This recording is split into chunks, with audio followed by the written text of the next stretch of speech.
راجع به چالش‌های ذره بخوام صحبت کنم، کف زمین یه سوالی هم یکی از بچه‌ها پرسیدن، گفتن مثلا شکستاتو بگو اینا.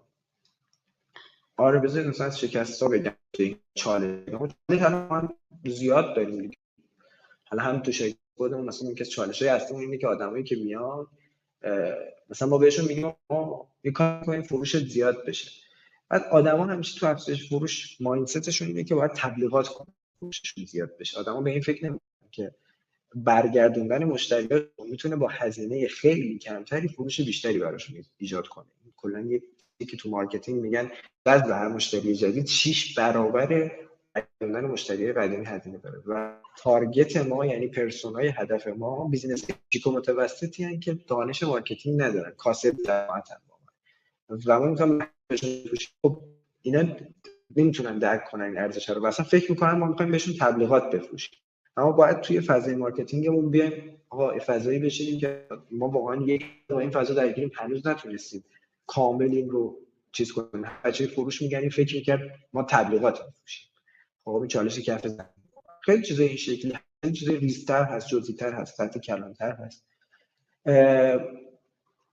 ولی چالش کف زمینه اینا هست. شکستام هم بخوام بگم، شکست واقعا زیاد بوده. ماهایی بوده که مثلا ما باید یه تارگتی رو میزدیم تو لید میآوردیم یا میتونستیم یه فروشی رو باید بدیم نصفش هم نزدیم، واقعا نصفش هم نزدیم. این مسئولیتش متوجه من مارکتینگ هست واقعا. خب به ماهایی هم بوده اوور تارگت کردیم و این شکستا بوده. کمپین رفته هیچ نتیجه‌ای نداده، مثلا آدما اهمیتی ندادن با کمپین، انقدر ضعیف موفق بوده. کمپین اینجوری هم داشت توی کریر شغلیم و شده 100 میلیون رفتم مثلا توی مارکتینگ هزینه کردم برای اینکه تست کنم، هیچ نتیجه‌ای نگرفتم. اسم من نمیذارم شرکت واقعیتش، چون خودم میدونستم ممکنه هیچ نتیجه‌ای بگیرم. رفته بودم ببینم میگیرم یا نمیگیرم، ولی به تعبیری هم میشه گفت آقا نتیجه نگرفتن دیگه. برای خودم شکست نمیشه. یه سوالی هم من خودم حالا کمپینی رو اجرا بکنید و تیم فنی دچار مشکل بشه سر پرفورمنس در واقع. رفتیم مثلا یه عالمه ترافیک اومده بیاد سایت اومده پایین. میگم یعنی اینجا به نظرم نقطه هایی که هم شما خیلی فشارین هم تیم فنی سر اینکه جای شرکت داره شاید تلف میشه و به هم این علیرضا جزئی‌تر بخوام بگم مارکتینگ مشکل داشته دیگه. آقا من نسته بودم هدفم درست تشخیص بدم، توی کانال درستی برم تبلیغ درستی بهش نشون بدم و این در واقع برای مسئله ایجاد کرد.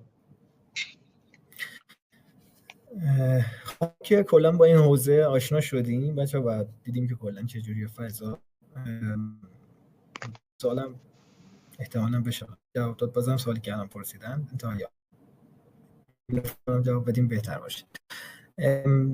ممنون میشیم که از آینده حالا دیجیتال مارکتینگ بگه و اون چیزی که حالا خودش میبینه نسبت بهش حس داره میکنه که به اون سمت میخواد بره، که بدون احتمالاً الان وارد بشید 2 سال دیگه میخواید وارد بشید احتمالاً به چه سمت چه ابزارها ممکنه یاد بگیرید که ازشون استفاده بکنید، چه مهارت‌هایی شاید باید به خودتون اضافه بکنید و اینجور چیزا، و نهایتاً بعدش هم سراغ ان شاءالله پرسش و پاسخ.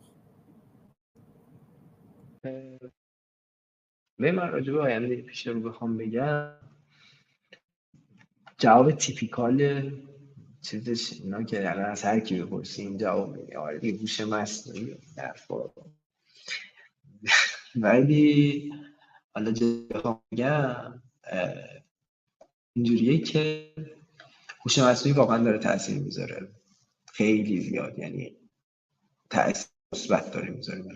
من نصف کارهای روزمو داره هوش مصنوعی انجام میده. من خیلی مثلا کانتنت نمی‌نویسم، میگم الان این کار گرفتم مثلا یه سری دیتا از قبل راجع به بیزنسمون بهش دادم، بعد برو دیتا قبلی تو این چون مموری داره دیگه، برو از دیتای قبلی که راجع به مثلا باشگاه مشتری داری رو چک کن، حالا میخوام یه همچین کاری بکنم، بیا خودت پیشنهاداتو بگو، بعد میگم مثلا متنشو بنویس، لندینگشو طراحی کن. اصلا خودش این نیروی مارکتینگ مثلا.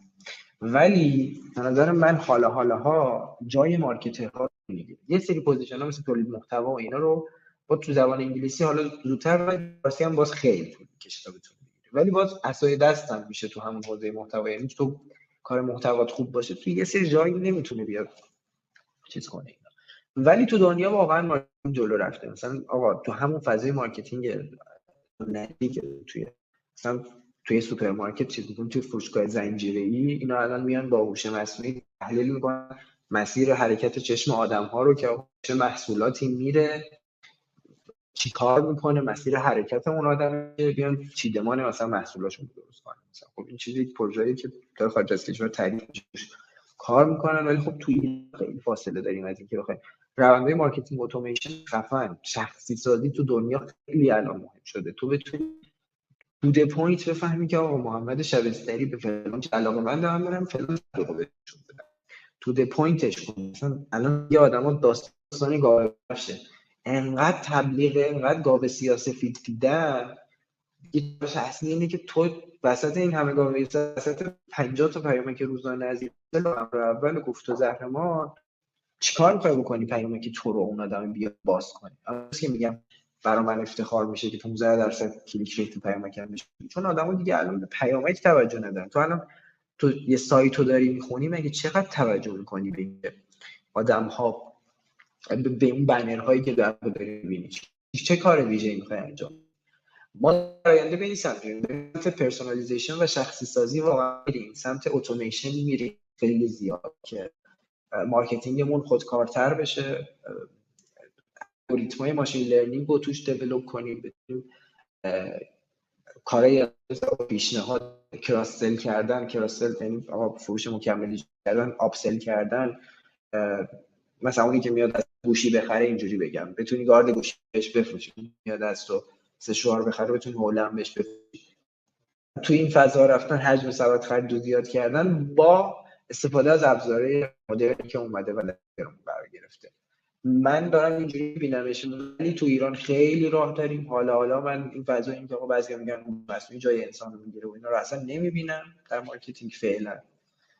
فکر میکنم نمیدونم مگه اینکه تکنولوژی خیلی عجیب غریبی در آینده مثلا با سرعت رشد هوش مصنوعی چقدر مثلا تغییر کنه اینا، ولی ازش بعید نیست، ولی فعلا میگم نمیبینم تا الان که چه اتفاقی بخواد بیفته و اینا.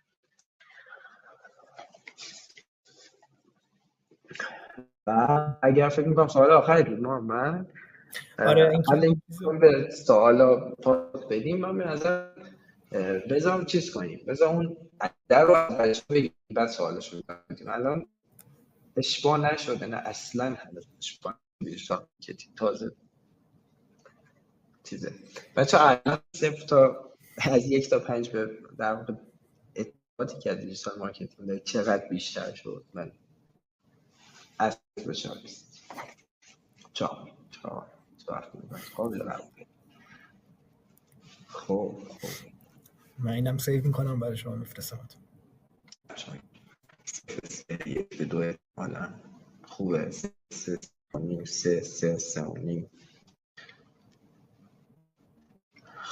خوبه در پرسنت از 2 به 0 که نرسیدیم طبعا، از 0 به 2 رسیدیم. من لاغر دارم قبل اینکه سوال رو جواب بدیم، چون بچه‌ها شاید سوال نداشته باشن اصلا بخوان. شما نظرسنجی دارید محمد به طور کلی برای الان؟ آره نظرسنجی خواهیم داشت انشالله، هم میل میشه همین که خواهیم داشت اینا رو بچه ها نمیرن پر کنم واقعیتش تو گروه. آره من دیشب واقعیت داشتم می‌کردم خودم این اسلایدها و اینا رو طراحی کردم، یه چیزی آماده کردم، یه فرمی آماده کردم ما الان بذاریم بچه‌ها جواب بدن. آقا اینو پین کنید شما بی زحمت. این لینک غلطه آقا، اینو وایسا اینو استفاده بکن. حذف پیام اجازه بفرمایید. اصلا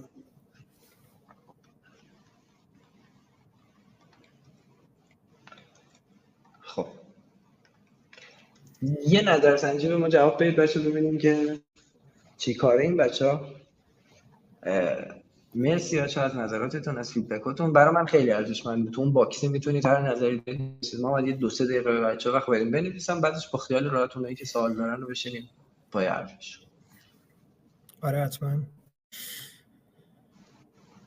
میگم ریزا هستیم من میخوام نظرسنجی رو پر کنید اونایی تو شاید کار آره دارید، چون ما سوالا رو آره ما وبینار رو اعلام کرده بودیم تا 9:30 هستیم. سوالا رو میگم صبر من هستم جی. آره سوالا رو من نوشتم اینجا پیست میکنم من که علی خوشحال جان میشم که بررسی کنه. این داستان رو کنید، بعد من اینجا هستم. آره پس بچه‌ها بی زحمت لینک هم بذارین اگر همزمان که آره خودتونم اون لینک تلگرامتون آره داستان گذاشتم رو بچه‌ها زحمتشو کشیدن. خیلی عالی. آره خوبه ببینیم که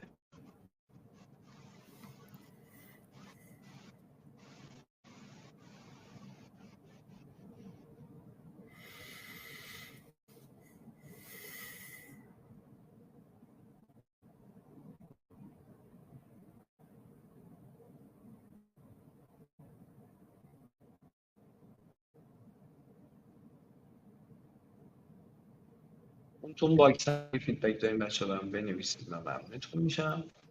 2-3 دقیقه دیگه صبر کنید کسی که دارم پاسخ میدم بعد سوالاتو داشته باشید. ما این سوالایی که اومدن رو می‌خوای از بالایی بررسی بکن دوباره. آره حتما آره. من گفتم حالا چیز کنن جواب دادن رو یه پین کنم و بفرستم که شما بررسی کنم.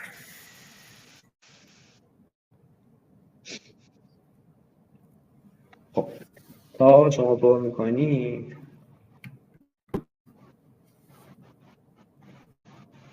از انتظارم واسه این 2 ساعت بهتر بود. علی دم شما گرم، قربونت محبوب جان. میشه جون نگفتم که میگم سوالا رو میگم مبینا داستان تلگرام براتون گذاشت. برنامه دیجیتال مارکتینگ با تاج مهدی فیتن تو ایران هیچی نمیشه و اینقدر از این بدتر دیگه بشه، از این بدتر هم بشه. ما 1000 تا راه دور زدن داریم. الان گوگل ما رو تحریم کرده تو دیجیتال مارکتینگ بچه‌ها. 10 جا رو خود ایران فیلتر کرد. اصلا ابزاری نداریم و ما داریم کار میکنیم خیلیتون راحت. ایرانی جماعت راه دور زدنشو پیدا میکنه. نباشن همون جایی که ملت دارن تبلیغ میکنن، یعنی ملت اینستاگرامشو فیلتر میشه طبعا یه چیز دیگه باز میکنه، ایتا باز میکنه ما میریم توی تبلیغ. اصلا نگرانش اینترنت رو ملی کنن میریم اصلا اینترنت ملی تبلیغ. ابزار در اونجایی که تو تعریف میگفت استفاده از ابزارهای در دسترس، ابزاری در دسترس نمونه میریم استفاده میکنیم دیگه. این مهمه. خب ولی من توی 2 بخش میفرستم که حالا تو بفرست. من یه سری رو جواب دادیم البته. آره ولی خب همش اگر چیزی جا مونده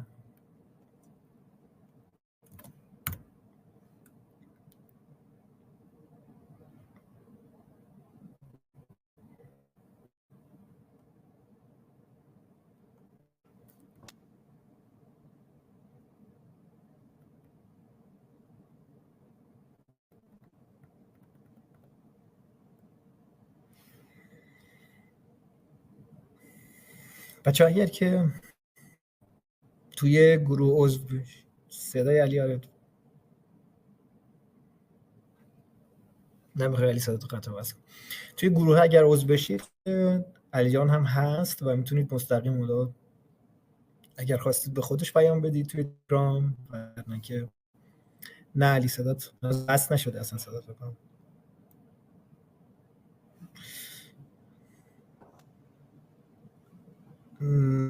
نه بازم نیست.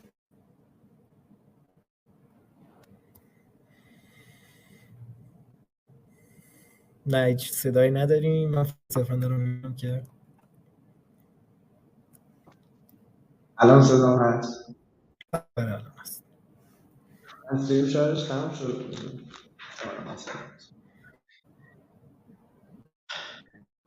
حالا کو ما فرستادم تو 2 تا بخش بچه‌ها پیام داد الان اوکیش می‌کنم. یه لحظه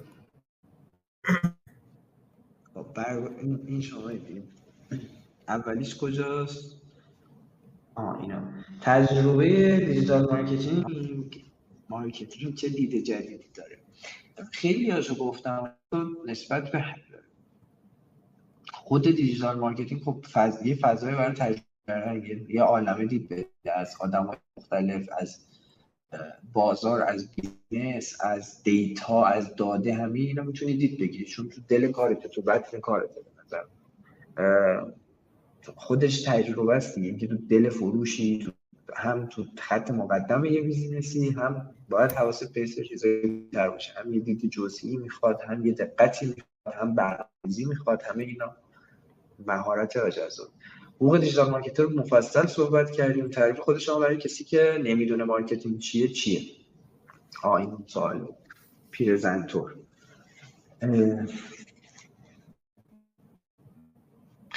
پیرزنتور رو بخوام بگم،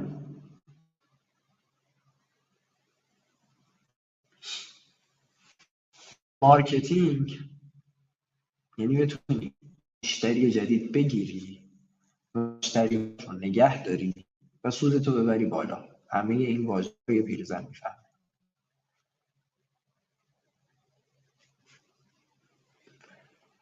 سوالاتی که گفتی نمیشه الان بگین، سوالاتی که توی استخدام میپرسم هر جواب بدم یعنی یه ذره جلوتر میگم. اگر اتفاقی افتاد به این فکر کنیم که مناسب این حوزه نیستیم، تجربهش کنید، ببینید دوستش ندارید، همون باشید ندارید، بدون مناسب این حوزه نیست. تا تجربه نکردید نمیتونم بگم مناسب این حوزه نیست.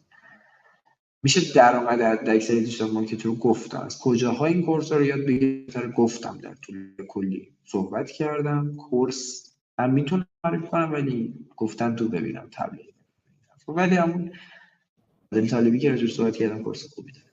برای یادگیری ابزارها از چه طریقی اقدام کنیم که هم قیمتش مناسب باشه هم کیفیتش خوب باشه. از تجربه ناموفقم هم که صحبت گفتم، برای برید سراغ یوتیوب، کورسرا، گوگل گاراژ، به خصوص خود گوگل ابزارهای دیجیتال مارکتینگ اکثرا مال گوگل ان و ابزارهای خوبیه. برای دانشجو ترم اول برای ورود به دیجیتال مارکتینگ چه جایی رو براش بکنم؟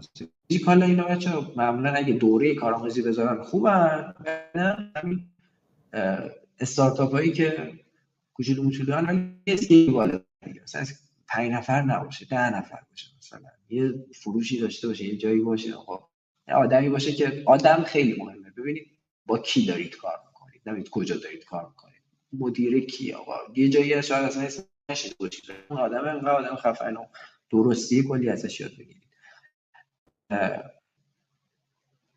منبع گفتم تو صحبت کتاب جوپولیسی به نظرم کتاب خوبی توضیح محتوا یوسف فرامانی هم گفت.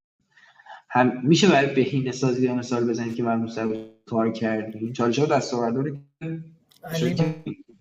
آره یه توضیح بدم اینو اونجایی بچه‌ها که شما گفتی من با من حالا یک دیجیتال مارکتر هر جا میرم خودم شروع میکنم به بهینه‌سازی و اینکه چیز میکنم. ببین 1000 تا چیز هست. مثالش رو یه جا دیگه گفتم آقا اگه 1000 آدم دارن میان تو سایتت، خب در نهایت این 1000 تا آدم رو داری 10 تا بهشون میفروشی، برو یه کاری کن 1000 تا آدم، هر 1000 تا آدمی که برای 1000 تا آدم که اومدن پول خرج کردی، مثلا 10 میلیون پول خرج کردی آدم بیاد تو سایتت و 10 تا بهشون بفروشی و از اون 10 تا مثلا پول درآمد داشته باشی، این وسط ROI مثلا بشه یه عددی 50%. ROI اینوستمنت بازگشت سرمایه. و تو باید بری تو این مسیر یه سری کارا بکنی برای اینکه این 1000 نفر وقتی میان بشن کانورژنش بشه 30 تا، از این 1000 تا 30 تا بخرن.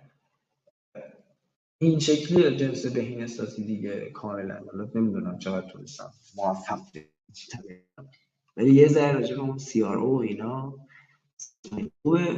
دیگه. چی بود مدیریت بحران؟ این مقایسه بازم دیجیتال مارکتینگ مشخصه کار معنی. شما تو بحرانش هستید دیگه، مدیریت هم بخواید باید با تیم درگیر باشید دیگه. آقا فعلا چی شد بالاخره استرسش رو میکشید، مدیریتش با فنی حلش کنه ولی شما استرسش رو میکشید. چه بسا لازم باشه شما تجربه اینو داشتم که لندینگ اومده پایری رفتم با یه پلتفرم دیگه یه لندینگ زدم بردم بالا خودم تا تیم فنی بره درست کنه، من کارم مونده زن. لطفاً ابزار هوش مصنوعی من با چت اشتراک پلاسش رو هم خریدم، کارم خیلی داره پیش میره. حالا اوکی با ابزار، یعنی نرفتم من تست کنم، چت جی پی تی عکس میده، متن بهم میده، فعلا بیشتر از این نیاز نداشتم و مشغله خوبم میشه ازش گرفت لرنش کنم.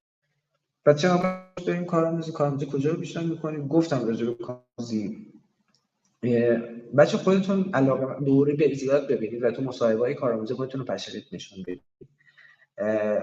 من این سوال مبینا رو جواب بدم، اون سوالی که گفت تو مثلا مصاحبهاتون چی من میخوام اینکه گفتم شاید سوال پیرزن دارم، مثلا من میخوام خلاقیت یه آدمو توی جلسه مصاحبه بسنجم، بچه که فکر کنم من یه آدم فضاییه باشه و اومدم کره زمین، میخوای به من یاد بدی چجوری راه برم، بیا من یاد بده.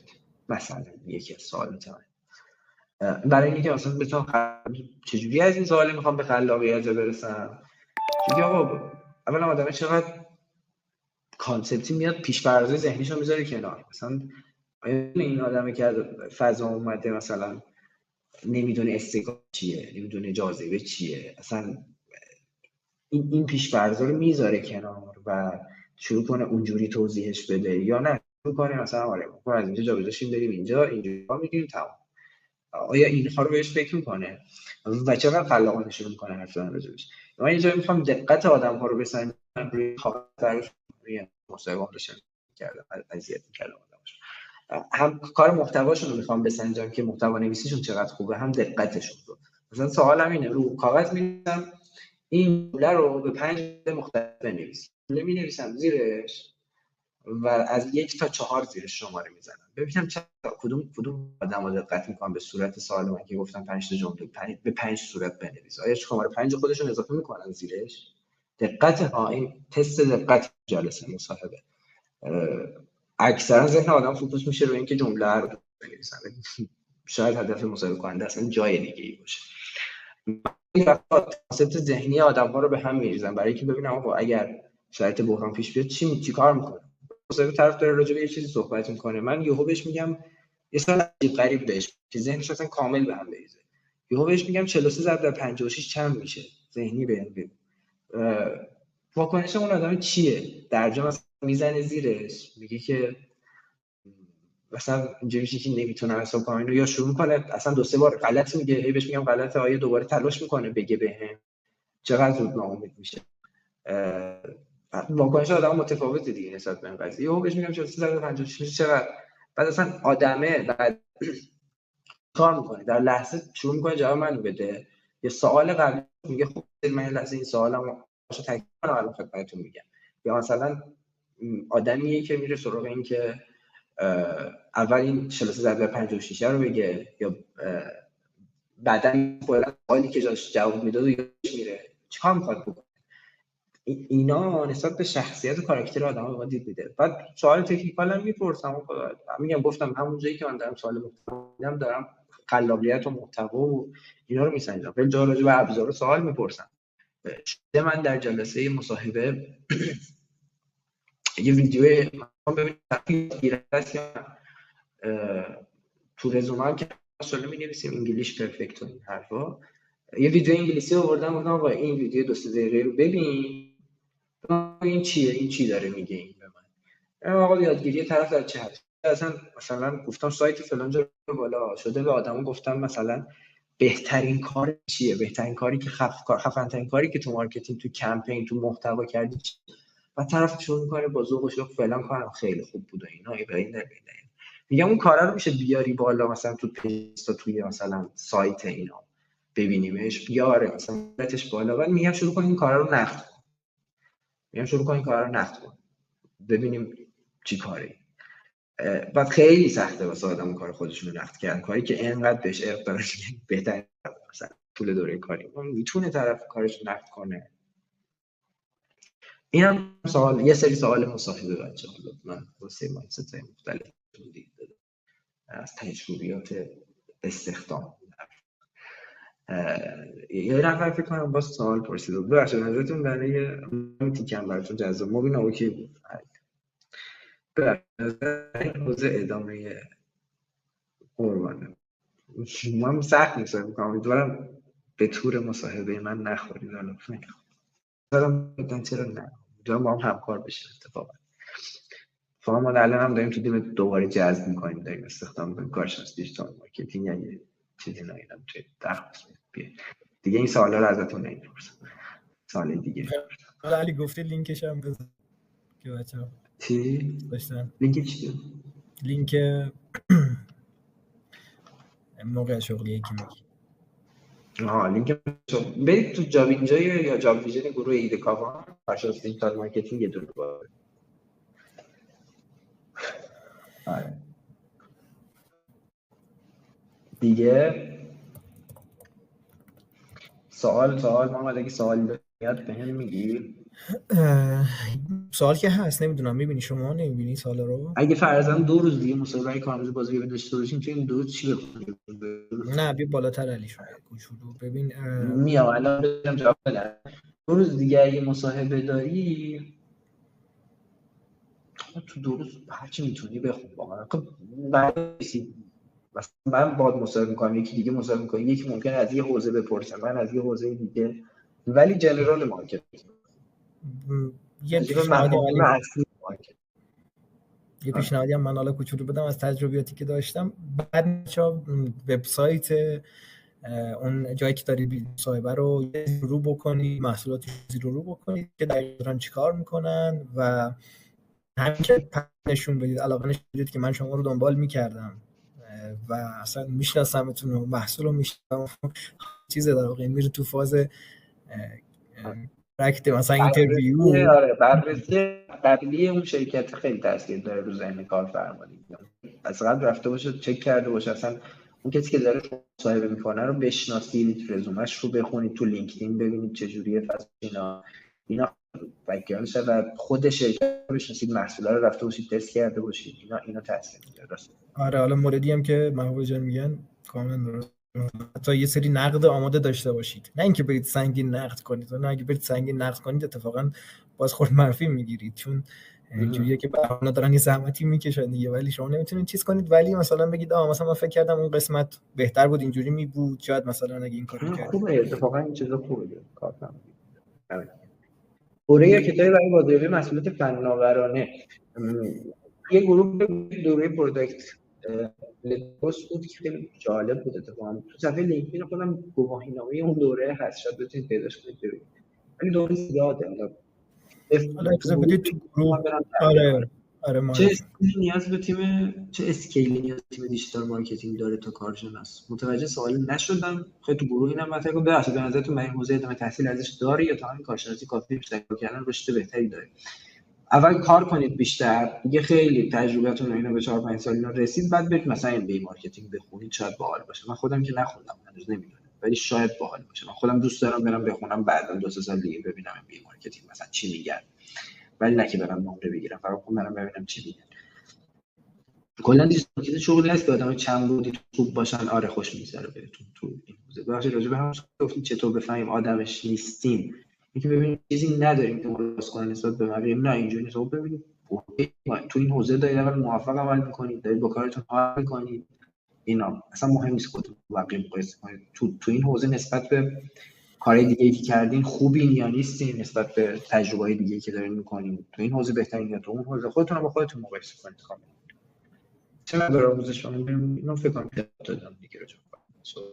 آقا اوکی، من خیلی واقعا توضیحات علی جان جامع بود، واقعا من که خیلی استفاده کردم، عالی بود. امیدواریم که بچه‌ها استفاده کردن برای فیت بوده باشه.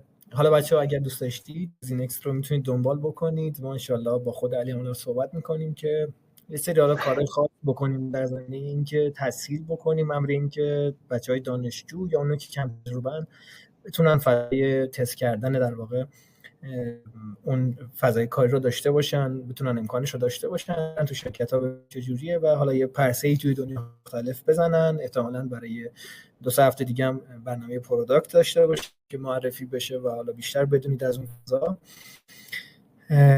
ممنون از همتون، ممنون از لطف همگی. ها رو با علیجان هماهنگ می‌کنیم توی گروه انشالله می‌بینیم اگه اوکی بود و بقیه موارد هم دیگه میگم اونجا در ارتباطیم. سوال داشتید میتونید خود علی بپرسید و علی محبت میکنه که جواب میده اگر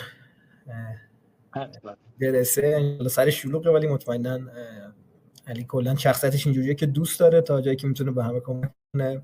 ما ممنون شیم، امروز زمان گذاشت واقعا و خیلی خیلی ممنونیم. امیدواریم که بازم ببینیمتون. ممنون از همتون، خوبی داشته باشید. علی جان شما حرف منم ممنون، لذت بردم از این ویدیو شخص. امیدوارم که برای شما بچه مفید بوده باشه. مرسی از فیدبکاتون، مرسی از صحبتایی که کردین، از این که نظر دادین و امیدوارم حالا بعدا اگر قرار شد تجربه تکرار کنیم میتونیم بهترش کنیم. دمتون گرم، شبتون هم بخیر. ممنون، شب همگی بخیر. خدا نگهدارتون باشه. خدا نگهدار.